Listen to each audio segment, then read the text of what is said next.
Halo semua, apa kabar semua kawan-kawan, teman-teman, sahabat-sahabat semua yang sudah mencari video di YouTube tentang perumahan subsidi ya. Di sini aku ingin meng-share kepada kalian semua perkembangan terbaru ya. Di sini aku juga ingin berbagi pengalaman yang tentunya pasti bagi kalian akan bermanfaat jika kalian menonton sampai selesai ya.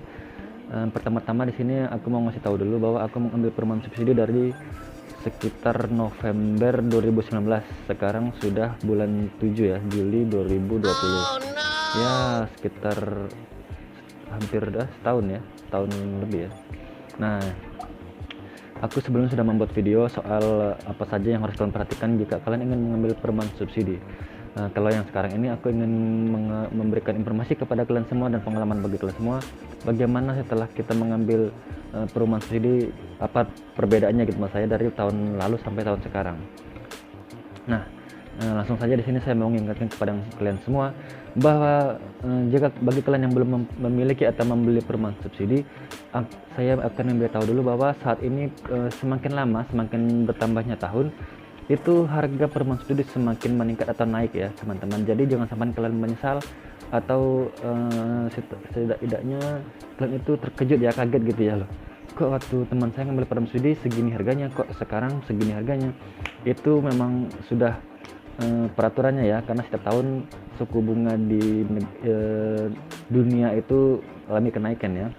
Nah, contohnya saja waktu saya mengambil perumahan subsidi yang saya tempati sekarang ini, itu waktu masih akhir bulan 2019 ya, itu harga cash atau kalau kalian ingin membeli cash maksudnya itu masih sekitar angka 100 juta, 130 juta maksud saya, 130 juta ya. Nah, kalau di awal-awal kemarin sudah sempat menaik kembali dan sampai akhirnya sekarang sampai di angka 150 juta jika kalian ingin membeli rumah bersubsidi cash ya. Itu untuk rumah tipe 36 seperti yang saya tempatkan sekarang ini, rumah tipe 36 dan bersubsidi ya. Nah kawan-kawan, bisa kita bayangkan itu berapa kali lipat itu naiknya, dari 130 di akhir 2019, sekarang sudah 2020 pertengahan sudah 150, berarti sekitar 20 juta ya meningkatnya. Kan lumayan itu pemirsa atau teman-teman ya, lumayan sekali. 20 juta uang dari mana kalau kita mau membeli cash ya kan. Setidaknya kita sudah hemat 20 juta kalau yang punya rumahnya tahun lalu. Tapi kalau kalian memiliki rumah yang lebih dan ingin membeli cash, mungkin apa masalahnya ya kan. Ini kan hanya untuk bagi kalian yang ingin bertanya-tanya, ingin tahu. Nah, dengan meningkatnya atau naiknya harga cash, otomatis harga per bulan atau angsuran yang harus kalian bayar itu juga meningkat dan berubah.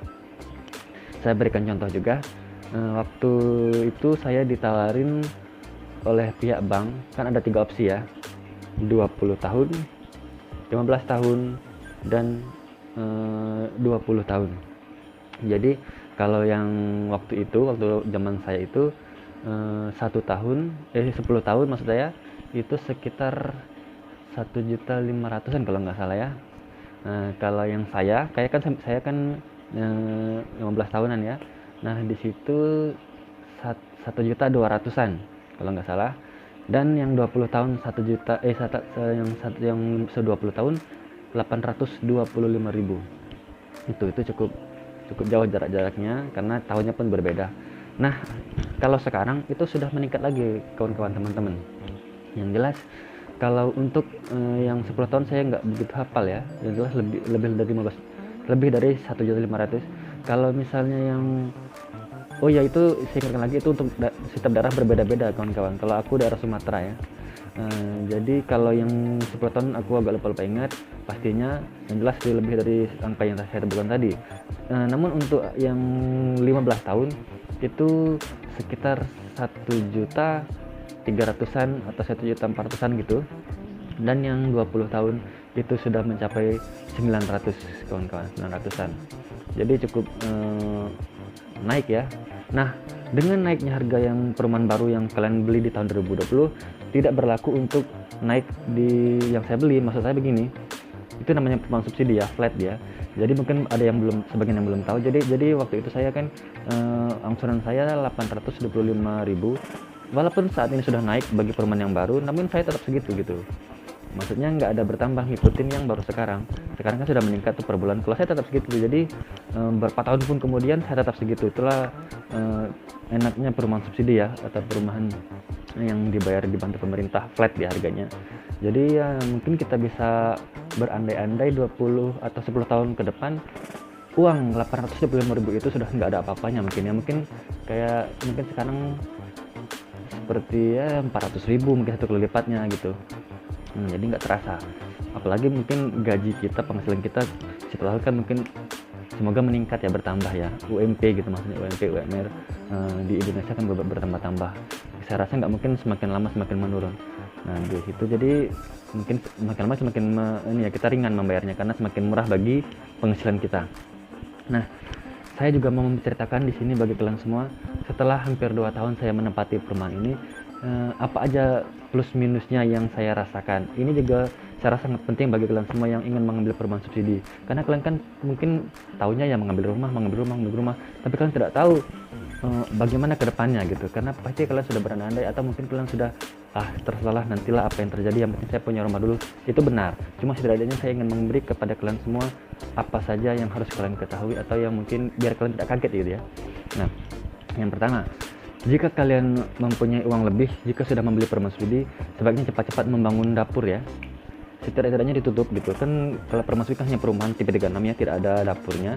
Nah, di sini saya ingin memberikan pengalaman saya, karena dapur itu cukup penting. Kalau belum kalian bisa membuat ke atas langsung tertutup gitu, setidaknya kalian membuat pagarnya dulu atau dindingnya dulu di dapur di bagian belakang. Nanti akan sedikit saya videoin ya.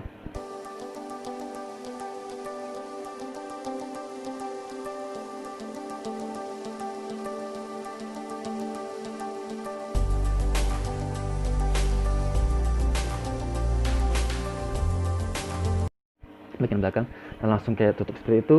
Berapa meter terserah kalian. Gunanya adalah untuk pertama untuk kenyamanan kita ya, karena kan perumahan subsidi seperti kalian tahu sendiri, kiri kanan itu ada teman-teman atau ada rumah lain yang juga dihuni oleh orang lain. Jika rumah yang sebelah atau kiri kanan belum dibuat dapur, kita sendiri yang belum, tentunya kita gimana ya, kita jadi lihat orang. Kalau kita ngambil air dilihat, kita ke dapur dilihat, karena kita nggak ada tutupan ya, nggak ada dinding. Nah, tapi kalau semua nyeberin kita enggak, itu juga lucu juga. Jadi nanti minusnya adalah sasaran maling. Itu bagi kalian penting sekali bagi saya, sasaran maling. Karena itu mempermudah maling masuk dari dapur. Nah, sudah itu, apalagi pentingnya, jika kalian ingin buang air kecil ya di WC, kan rumah tipe 36 kan kebanyakan di luar ya, kamar mandinya. Itu biasanya takut mungkin ya, kalau jam 1, jam 2 tengah malam ingin buang air kecil, takut karena terbuka lapang gitu di belakang, nggak ada dinding. Coba kalian buat dinding, itu pasti kalian akan tidak takut karena sudah merasa aman lah, seenggaknya itu aman gitu kan, karena gak ada tutup dari orang jahat atau ada mungkin yang takut horor ya. Nah gitu. Jadi penting bagi kalian, jika punya modal setidaknya tutup dulu pinggirnya. Selanjutnya, oh ya, kalian juga harus perhatikan bahwa ini tempat pembuangan air, tempat mandi ya, atau tempat cuci piring itu. Nah, jika kalian sudah menempatin, kalian harus benar-benar periksa bahwa jangan membuang sampah atau tempat cuci piring kotoran bekas makan. Itu kan cuci piring kan pasti ada kotoran ya, mungkin sisa-sisa nasi, tulang-tulang atau sayur mayur yang bekas-bekas itu biasanya jangan sampai kalian buang di got atau di tempat mandi ya, tempat dapur lah istilahnya, tempat pembuangan. Itu akan nanti tersumbat, dan itu nanti kalian akan menyesal karena kita susah itu membersihkannya. Jadi bagaimana? Karena dia alirannya di bawah rumah kita, pipanya ya, bukan keluar gitu langsung dapur, bukan, tapi di rumah kita. Jadi kalau itu tersumbat itu sangat repot sekali. Itu juga cukup penting ya, karena ini informasi penting karena saya mengalami itu pengalaman.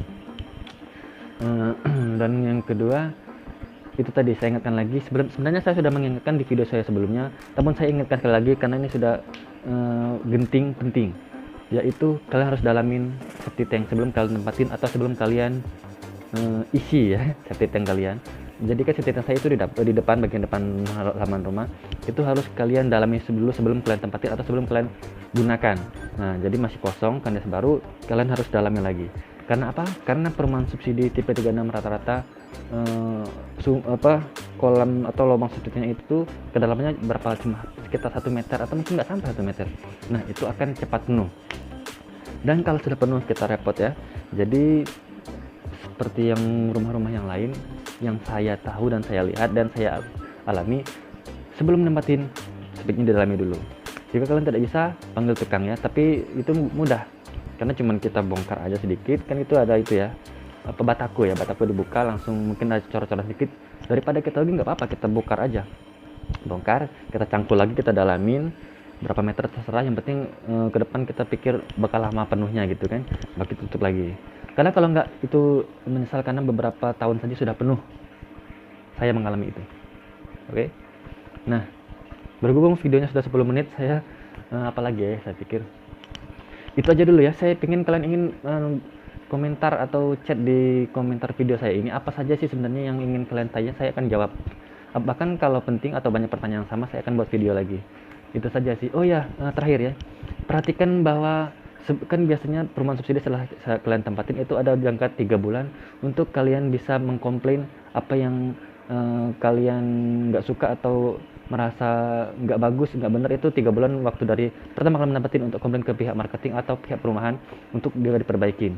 Salah satunya adalah dinding yang bocor ya, karena di kamar bagian saya ada yang bocor. Jadi itu rupanya ada paku, atau saya menjek kata ada paku yang tertusuk gitu, rupanya bocor ya dalam, jadi masuk dan merembes jadi hitam deh kita. Nah, kalau sebelum 3 bulan itu bisa kalian komplain ke pihak marketing atau pihak yang membangun rumahnya, developer. Nah, itu dia akan memperbaiki dan dia masih tanggung jawab. Namun jika sudah lebih dari 3 bulan, tidak akan bukan tanggung jawab dia lagi, dan kalian sendiri mungkin manggil tukang atau kalian sendiri yang menempelnya di atas. Itu penting.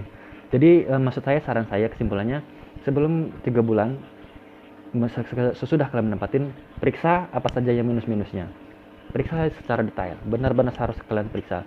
Tunggu sampai dia hujan, atau tunggu apalah, atau ada yang retak lah, atau ada yang kuncinya nggak bagus lah, atau ada yang kabelnya ternyata dihidupin pasang lampu nggak ada nyala lah, atau apa ini harus kalian perhatikan langsung. Jangan langsung nempatin, atau jangan kalian tunggu setelah 3 bulan santai-santai, besok aja lah, yang penting aman, besok aja saja. Tapi ternyata nanti nggak ada lagi istilahnya itu bantuan dari tanggung jawab dari pihak developer. Nah, itu kita sendiri yang nanti menyesal gitu teman-teman, karena saya juga mengalami. Oke, saya rasa sampai situ dulu video saya kali ini. Kenapa saya pakai masker? Karena sekarang lagi corona. Ya, saya mohon sekali pada kalian semua untuk mensupport channel saya dengan menekan tombol subscribe ya, dan like, komentar apapun yang ingin kalian tanya, saya jawab, karena begitu dengan video saya sebelumnya. Saya mohon sekali bagi kalian untuk mensubscribe channel saya ini. Saya doakan kalian semua panjang umur dan sehat selalu. Oke, terima kasih. Assalamualaikum warahmatullahi wabarakatuh.